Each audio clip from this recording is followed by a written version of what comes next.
Om Swastiastu. Pertama-tama perkenalkan, nama saya Komang Sudiaringini, NIM 18011079. Yang terhormat Bapak Dr. Igusti Madya Dharma Hartawan, SEMM.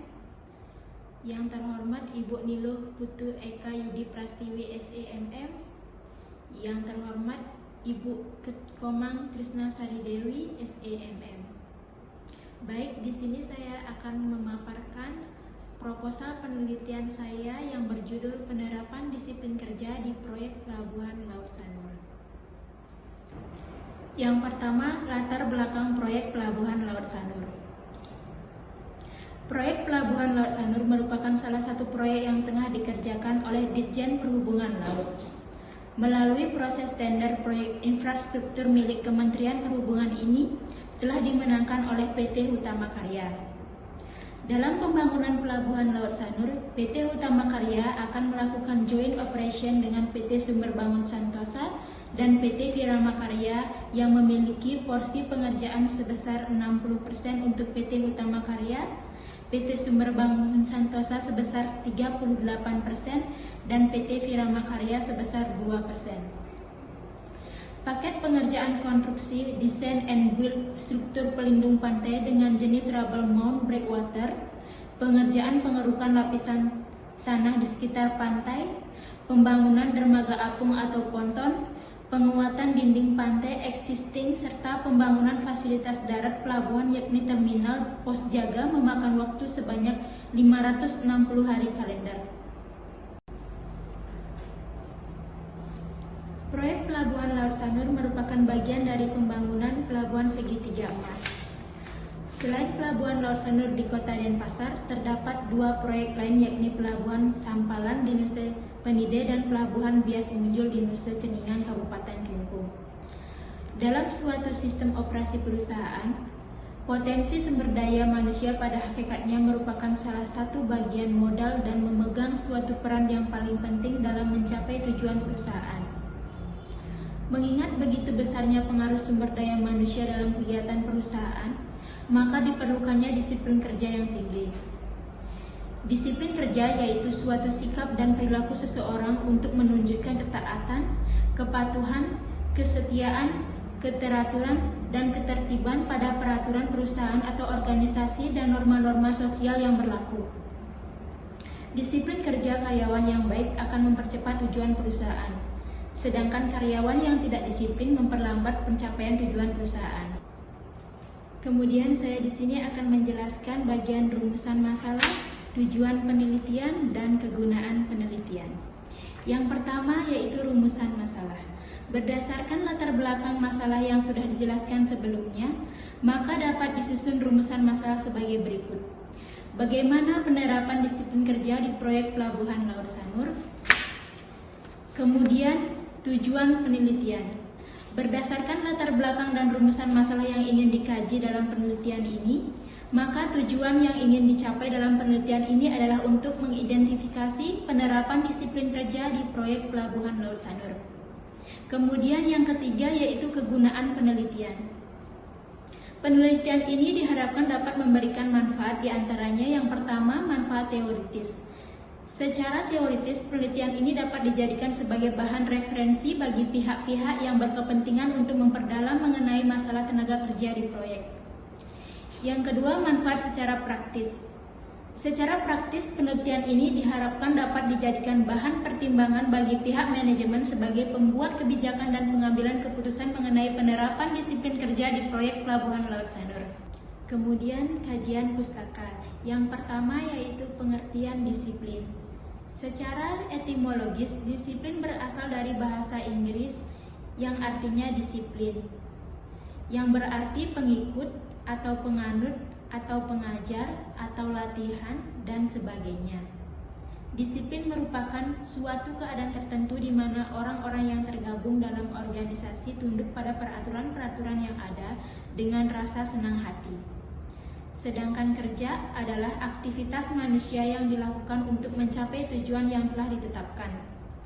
Menurut Faisal Rifai dalam Hartatik 2014 menyebutkan bahwa Disiplin kerja adalah suatu alat yang digunakan manajer untuk mengubah suatu perilaku serta sebagai suatu upaya untuk meningkatkan kesadaran dan kesediaan seseorang menaati semua peraturan perusahaan serta norma-norma sosial yang berlaku.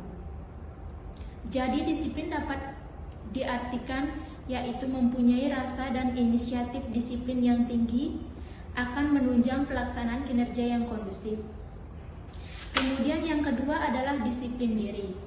Sikap disiplin diri dikembangkan atau dikontrol oleh diri sendiri. Hal ini merupakan rasa tanggung jawab pribadi yang berarti mengakui dan menerima nilai-nilai yang ada di luar dirinya. Melalui disiplin diri, pegawai merasa bertanggung jawab dan dapat mengukur dirinya sendiri untuk kepentingan organisasi. Menurut Puji Hartatik 2014. Disiplin diri merupakan hasil proses belajar atau sosialisasi dari keluarga dan masyarakat. Penanaman nilai-nilai yang menjunjung tinggi disiplin, baik yang ditanamkan oleh orang tua, guru, ataupun masyarakat, merupakan bekal positif bagi tumbuh dan berkembangnya disiplin diri. Penanaman nilai-nilai disiplin dapat berkembang apabila didukung oleh situasi lingkungan yang kondusif, yaitu situasi yang diwarnai perlakuannya dan konsisten dari orang tua, guru, atau pimpinan. Selanjutnya, faktor-faktor yang mempengaruhi disiplin kerja. Menurut Hasibuan 2019, faktor-faktor yang mempengaruhi disiplin kerja karyawan adalah sebagai berikut. Yang pertama, tujuan dan kemampuan. Tujuan dan kemampuan ikut mempengaruhi tingkat kedisiplinan karyawan. Tentu saja pada dasarnya pekerjaan yang dibebankan kepada karyawan harus sesuai dengan kemampuan karyawan tersebut, agar karyawan tersebut disiplin dan bersungguh-sungguh dalam mengerjakan pekerjaannya tersebut. Yang kedua, kepemimpinan. Kepemimpinan sangat memiliki peran penting dalam menentukan kedisiplinan kerja karyawan. Karena pemimpin tersebut akan menjadi contoh bagi para bawahannya. Yang ketiga, kompensasi. Kompensasi sangat berperan penting terhadap kedisiplinan karyawan. Artinya, semakin besar kompensasi yang diberikan perusahaan, maka semakin baik disiplin kerja karyawan. Begitu juga sebaliknya, karyawan akan sulit bekerja dengan disiplin jika kebutuhan primer mereka tidak terpenuhi. Yang keempat, sanksi hukuman. Sanksi hukuman yang semakin berat akan membuat karyawan takut untuk melakukan tindakan indisipliner. Dan ketaatan karyawan terhadap peraturan perusahaan akan semakin baik. Kemudian yang kelima yaitu pengawasan. Pengawasan adalah tindakan yang paling efektif untuk mewujudkan kedisiplinan kerja karyawan tersebut. Kemudian indikator disiplin kerja. Menurut Suengedimijo dalam Sutrisno 2009, ada beberapa indikator disiplin kerja karyawan yaitu sebagai berikut. Yang pertama, ketepatan waktu. Para pegawai datang ke kantor tepat waktu, tertib dan teratur, dengan begitu dapat dikatakan disiplin kerja baik. Yang kedua, tanggung jawab yang tinggi. Pegawai yang senantiasa menyelesaikan tugas yang dibebankan kepada karyawan sesuai dengan prosedur dan tanggung jawab atas hasil kerja dapat pula dikatakan memiliki disiplin kerja yang baik. Kemudian yang ketiga, menggunakan peralatan kantor dengan baik. Sikap hati-hati dalam menggunakan peralatan kantor dapat mewujudkan bahwa seseorang memiliki disiplin kerja yang baik, sehingga peralatan kantor dapat terhindar dari kerusakan. Yang keempat, ketaatan terhadap peraturan aturan kantor. Pegawai memakai seragam kantor, menggunakan kartu tanda pengenal atau identitas, membuat izin bila tidak masuk kantor, juga merupakan cerminan dari disiplin kerja yang tinggi. Selanjutnya adalah kerangka berpikir. Penerapan disiplin kerja di proyek Pelabuhan Laut Sanur sangat berpengaruh terhadap prestasi kerja di proyek. Proyek Pelabuhan Laut Sanur ditargetkan akan beroperasi pada bulan Mei, tepatnya pada libur Lebaran bulan Mei 2022, sesuai permintaan dari Menteri Perhubungan Budi Karya Sumadi. Disiplin adalah sikap mental yang tercermin dalam pembuatan atau tingkah laku perorangan.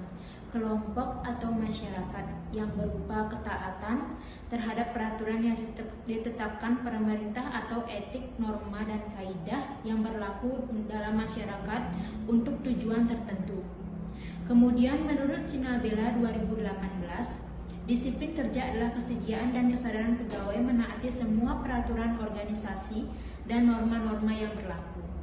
Disiplin kerja juga digunakan pemimpin berkomunikasi dengan pegawai agar pegawai bersedia menaati peraturannya. Disiplin kerja dibagi menjadi 4 indikator, diantaranya adalah yang pertama ketepatan waktu. Ketepatan waktu sangat diperhatikan dalam suatu organisasi di mana ketepatan waktu merupakan bagian dari disiplin waktu yang harus ditaati oleh karyawan. Untuk menyelesaikan tugas atau pekerjaan sesuai dengan target yang telah ditentukan sama halnya dengan ketepatan waktu dalam jam bekerja yang telah disepakati di awal. Kedua yaitu tanggung jawab yang tinggi.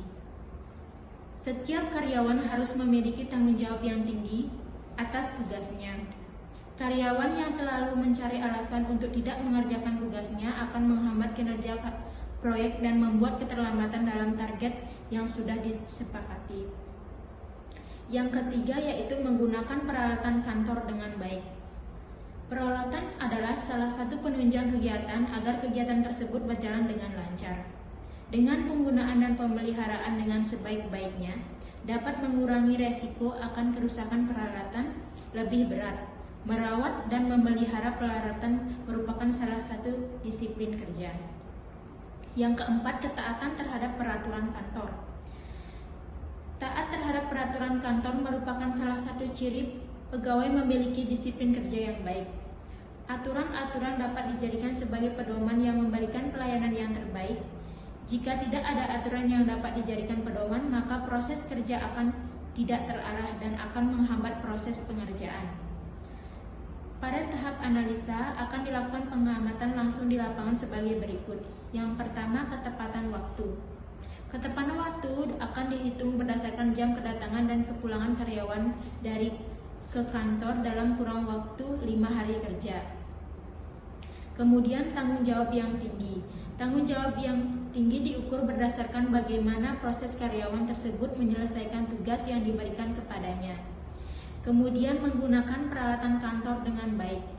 Penilaian dilakukan untuk mengetahui kondisi peralatan kantor setelah digunakan oleh karyawan. Kemudian ketaatan terhadap peraturan kantor. Penilaian dilakukan kepada karyawan dilihat dari penggunaan seragam sesuai aturan, penggunaan kartu tanda identitas, pengajuan izin apabila tidak masuk kantor. Nah, berdasarkan penjelasan di atas, maka ditampilkan kerangka berpikir sebagai berikut. Kemudian yang terakhir adalah metode penelitian. Yang pertama, lokasi penelitian. Lokasi penelitian dilakukan di Utama Bangun Firama KSO, proyek Pelabuhan Laut Sanur yang beralamat di Jalan Pantai Matahari Terbit Sanur. Adapun beberapa alasan mengapa penulis mengambil lokasi penelitian di Utama Bangun Firama, yaitu yang pertama, karyawan teknik merupakan tonggak utama dalam pembangunan Pelabuhan Laut Sanur. Disebut tonggak utama karena karyawan teknik merupakan unit yang melakukan pelaksanaan sesuai dengan metode yang telah disepakati dan diisyaratkan oleh owner. Selain itu, melakukan pengendalian biaya dan waktu pelaksanaan pengerjaan. Yang kedua yaitu jam kerja yang sangat fleksibel dan kurang efektifnya sistem absensi membuat para karyawan teknik datang sedikit terlambat dari jam kerja yang sudah ditentukan. Dikarenakan target pengerjaan yang belum tercapai menyebabkan para karyawan memerlukan penambahan jam kerja. Hal tersebut membuat kedisiplinan dan kinerja karyawan sangat terganggu. Yang kedua yaitu jenis dan sumber data. Yang pertama, jenis data. Jenis data yang digunakan dalam penelitian inilah data kualitatif. Data kualitatif adalah data yang disajikan dalam bentuk lisan atau kata dalam bentuk verbal, bukan dalam bentuk angka. Yang kedua yaitu sumber data.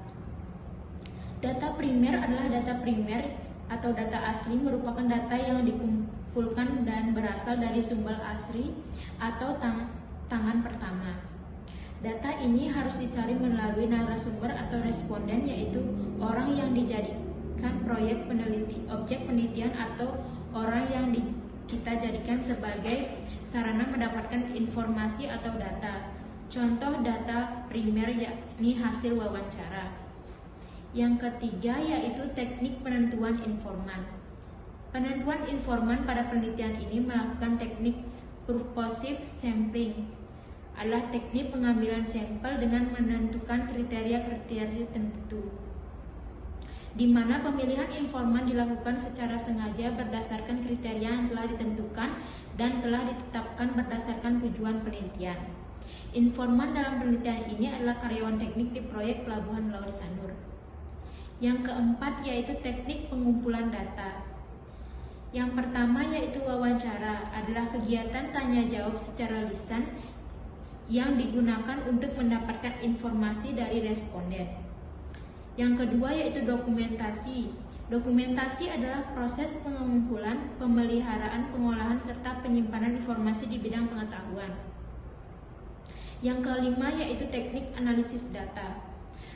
Teknik analisis data juga diartikan sebagai kegiatan yang dilakukan untuk merubah data hasil dari sebuah penelitian menjadi informasi yang nantinya bisa digunakan untuk mengambil sebuah kesimpulan.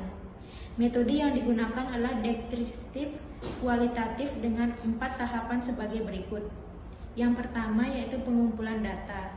Teknik pengumpulan data dengan teknik wawancara, di mana penelitian dan responden bertatap muka langsung di dalam wawancara yang dilakukan. Penelitian mengharapkan perolehan informasi dari responden mengenai suatu masalah yang diteliti, yaitu tidak dapat terungkap melalui teknik kuesioner. Yang kedua adalah reduksi data.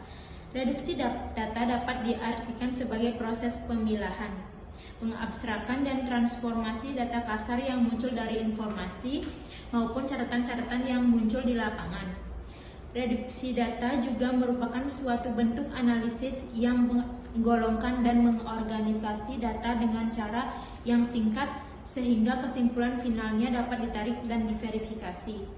Pemilihan jawaban responden dilakukan untuk menyaring informasi yang hanya berfokus pada disiplin kerja karyawan di proyek Pelabuhan Laut Sanur. Yang ketiga yaitu penyajian data. Penyajian data diartikan sebagai kesekumpulan informasi tersusun yang memberi kemungkinan adanya penarikan simpulan dan pengambilan tindakan. Dalam penelitian kualitatif, penyajian data dapat dilakukan dalam bentuk uraian, bagan, hubungan antar kategori atau flowchart dan sejenisnya. Penyajian data dilakukan bertujuan agar penelitian dapat memahami apa yang terjadi dan merencanakan apa yang dilakukan selanjutnya. Kemudian yang keempat, kesimpulan. Penarikan kesimpulan merupakan pernyataan singkat tentang hasil analisis deskriptif yang pembahasan tentang hasil pengetesan hasil hipotesis yang telah dilakukan. Dalam hal ini kesimpulan berisi jawaban atas pertanyaan yang diajukan dalam rumusan masalah. Baik, sekian pemaparan proposal penelitian saya ucapkan terima kasih. Om Santi Santi Santi Om.